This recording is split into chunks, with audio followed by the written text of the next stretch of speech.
Shalom, I'm Rabbi Michael Panitz. I'm the Rabbi of Temple Israel of Norfolk, Virginia, and I have the honor to be speaking to you from the pulpit of my synagogue. At this time, I'd like to speak to you about the Jewish holiday of Purim. And my title is Purim, How Judaism Connects the Timeless with the Timely. Why is Purim a Jewish holiday? This question is not as provocative as it might sound at first hearing. Purim was the first post-biblical holiday in Judaism. There's nothing in the 5 books of Moses to indicate that additional holidays were even permitted.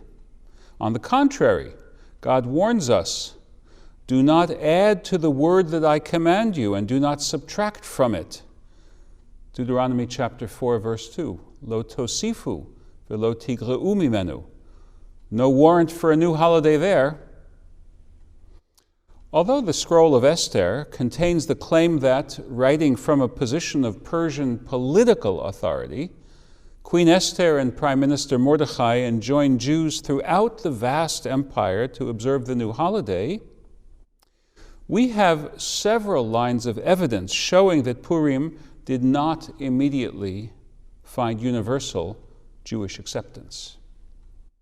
The Talmud contains echoes of an initial opposition coming from the religious establishment of the Jewish people to the proposed innovation of a holiday on the 14th day of the month of Adar.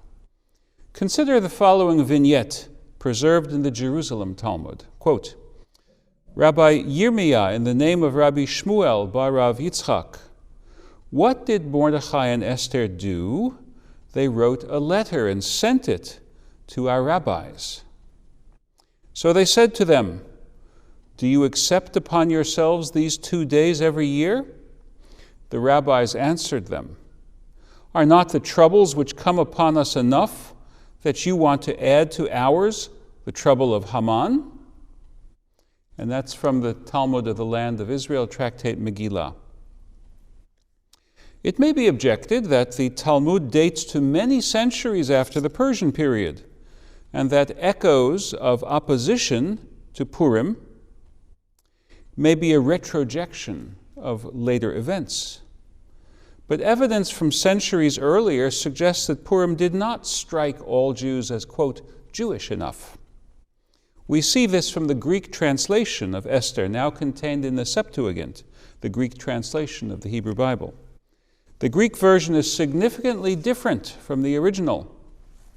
The Greek book of Esther contains a colophon, a message added to its ending. This colophon states that in the year 76 before the Common Era, a delegation from Jerusalem traveled to Alexandria, urging that Jewish community to accept their, quote, letter of Purim, not the Megillah that is in the Masoretic text of the Hebrew Bible, but a more Jewishly traditional version of it. The Greek version adds prayers by Mordechai and Esther. We ought to remember that the original Esther contains no texts of prayers, and for that matter, no mention of God. We're left to wonder if the, quote, unimproved version of the story, that is to say, the story in our Hebrew Bible, somehow failed to pass muster as a sufficiently Jewish occasion for altering the time-honored Jewish calendar of festivals. Such a critical thought that Purim was not immediately a beloved Jewish festival across the Jewish world seems more traditionally plausible the more we ponder it. After all, according to Megillat Esther, the scroll of Esther, how are Jews to celebrate the holiday? They're commanded to hear the story read, to exchange food parcels, a sign of merriment, and to give gifts to the poor, a sign that the entire community was enjoined to make merry. Those elements by themselves can harmonize with core Jewish sets of values, but they are not in themselves enough to make a biblical-style Jewish holiday. There is no enjoined sacrifice, even though the story is set during the time that the Second Temple was in existence. There is no special prayer commanded by the story. The Purim prayers are later developments. According to the scroll of Esther itself, the holiday is about remembering and celebrating, but not specifically and explicitly about remembering God's saving intervention. We think of that intervention today, but that is because we are on the other side of centuries of development of bringing Purim into Judaism. We add the blessing, praising God for having worked miracles for our ancestors in ancient times at this time of year, Bayamim Hahem Bazman Hazeh, but we have no clear record of that blessing having been recited prior to near the end of the Talmudic period, a millennium after the events narrated in the scroll of Esther. To make this clear, contrast Purim with the next holiday in the calendar, Pesach, Passover. The Bible makes it clear that Pesach is about God entering the picture and saving the Jews from the tyranny of Pharaoh. In the Ten Commandments, God self-identifies in precisely that manner. Anochi Adonai Elohecha asher hotzeticha me'eretz Mitzrayim mibeit avadim. I am the Lord your God, I who brought you out of the land of Egypt, the house of slaves. As the Passover Haggadah was later to state, no divine rescue, no freedom, then or later. But with Purim, we strain to bring God into the picture.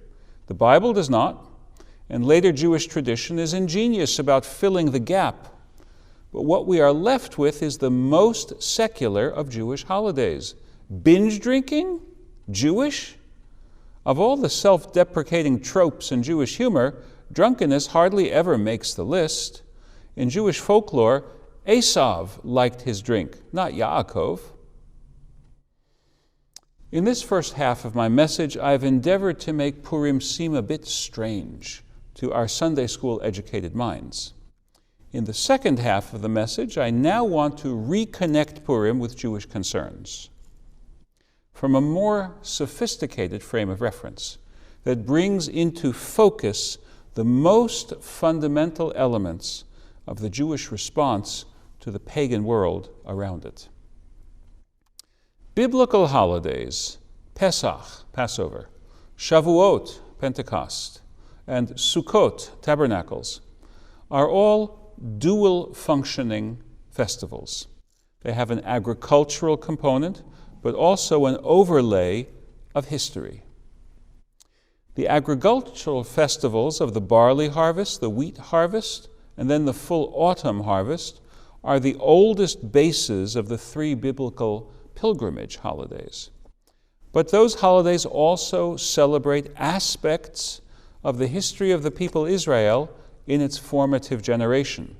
The Exodus, the receiving of the Ten Commandments at Mount Sinai, and Israel's experience of divine solicitude in the 40 years of sojourning in the wilderness.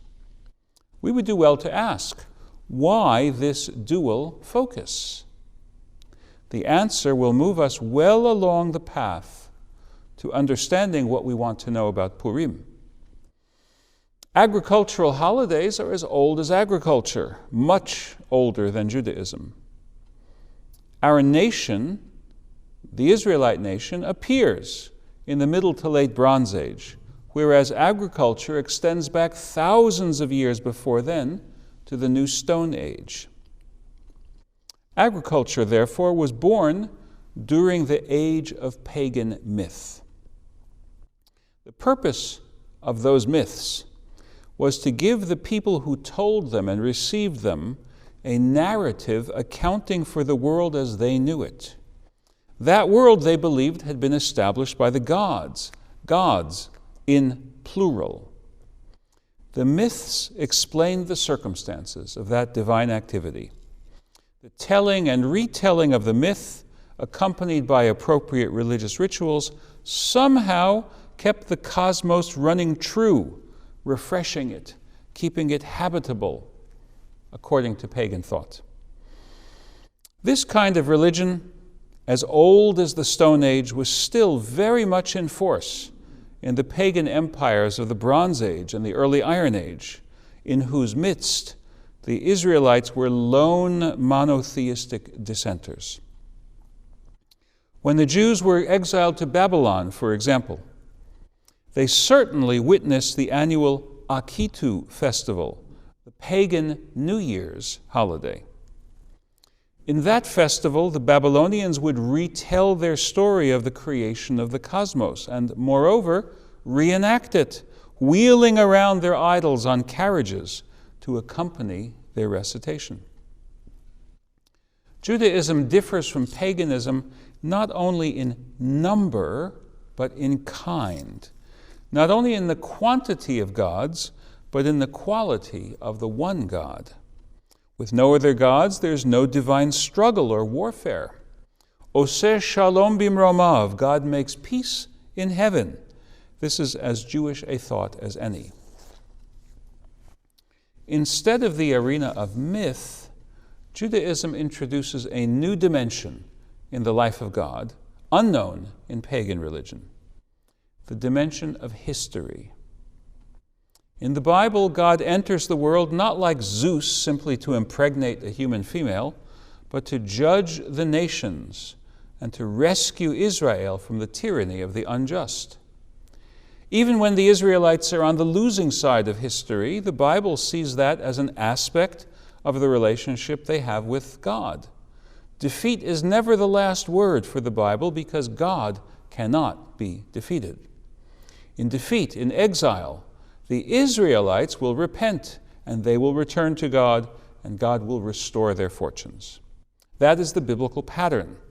Notice that it unfolds not in the timeless, ahistorical arena of myth, but in the world of history. With that in mind, consider what Purim does at the most fundamental level. Purim is the story of the rise of an orphan Jewish girl to become queen, and the success of her efforts and those of her cousin and guardian to thwart the genocidal plot of an anti-Semitic prime minister. In other words, we have an historical tale. What was the pre-Purim reality of the festival that Purim enjoins? The answer is Sakiya, an old Persian festival celebrating the passing of the winter season and the triumphant return of the spring. The holiday was named in honor of the victory of the Persian king Cyrus over the Saka Federation. But as a seasonal celebration, the holiday was probably older still. It was celebrated by merriment, costumes, and role reversals. A man of low social status temporarily being crowned king, and the highborn serving those whom they normally command. The oldest meaning of the holiday was an expression of the joy that the people were able to, quote, ring out the old and ring in the new, celebrating the restoration of fertility and vigor to nature, a harbinger of the renewed lease on life for humankind. Judaism does not have conceptual tolerance for such a holiday in which the cycles of nature are dramatized in myth and ritualized in action. Judaism makes its holidays historical. For many years, scholars have gone back and forth over whether the Scroll of Esther is history or novella, but that misses the point. Scholars of an orthodox bent have an a priori reason for wanting the story to be history, not historical fiction. They cite the many details of court life that the scroll relates accurately. But none of that wealth of detail adds up to an argument for historicity. One could easily find thousands of accurate details in Jane Austen's novels pinpointing the historical setting, Regency-era England, without coming to the conclusion that spunky Elizabeth Bennet or proud Mr. Darcy were actual historical figures. It is clear to me that the story is historical fiction, not history, because of one telling fact. All the extant historical evidence, other than Megillat Esther, the Scroll of Esther, agrees that the Persian kings only married within their limited noble social circle.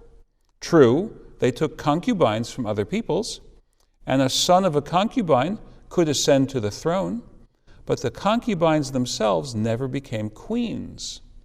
There was a queen Amestris, sounds like Esther, the most important queen of the Persian king Xerxes, and his actual name was Shayaratha, an old Persian name meaning hero among rulers. That is the original of the biblical name Ahasuerus.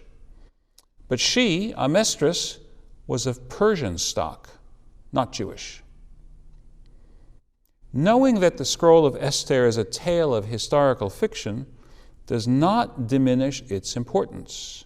For me, quite the reverse is the lesson. When the Jewish people came to be living in the heart of the Persian Empire, and when they found the pull of a seasonal holiday in the month of Adar attractive, even compelling, that is when the basic tendencies of our Jewish worldview went into action. And we accepted the folk holiday as Jewish only once we could historicize it. The biblical pattern of thinking that God and the world meet on the plane of history was at the very heart of the creation of Purim as a Jewish holiday. Chag Sameach, happy Purim.